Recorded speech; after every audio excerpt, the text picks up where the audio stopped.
Hello guys, നമ്മുടെ PS ബ്രോസിനൊക്കെ main ലീഡായിട്ട് വരുന്ന the Thursday murder club എന്ന് പറയുന്ന സിനിമയുടെ ടീസർ ഇറങ്ങിയിട്ടുണ്ട്. ഇതിൻ്റെ ഡയറക്ടർ എന്ന് പറയുന്നത് ക്രിസ് കൊളംബസ് ആണ്. നമ്മുടെ ഹോം ലോൺ അതേപോലെ തന്നെ ഹാരി പോട്ടർ മൂവി ഫ്രാഞ്ചൈസൊക്കെ ഡയറക്റ്റ് ചെയ്തേക്കുന്ന പുള്ളിയാണ്. അതേപോലെ തന്നെ ഇതും ഒരു ബുക്ക് അഡാപ്റ്റേഷൻ ആണ്. നമ്മുടെ റിച്ചാർഡ് ഓസ്മൻ എഴുതിയിട്ടുള്ള 2020 എഴുതിയിട്ടുള്ള ഒരു പുസ്തകത്തിൻ്റെ അഡാപ്റ്റേഷനാണ് ഈ ഒരു സിനിമ.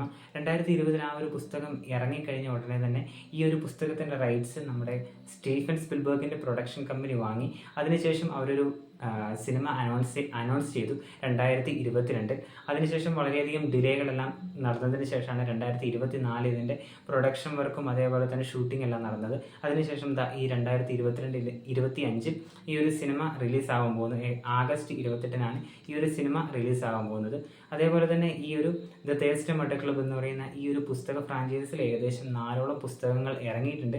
ഇനി 5ാമത്തെ പുസ്തകമായിട്ടുള്ള ദ ഇമ്പോസിബിൾ ഫോർച്യൂൺ എന്ന് പറയുന്ന പുസ്തകം ഈ സെപ്റ്റംബർ മാസമാണ് ഇറങ്ങാൻ പോകുന്നത്. അപ്പോൾ ഇങ്ങനെയാണെങ്കിലും ഈ ഒരു സിനിമയ്ക്കും അതേപോലെ തന്നെ ഈ ഒരു പുസ്തകത്തിനും വേണ്ടി നമുക്ക് കാത്തിരിക്കാം.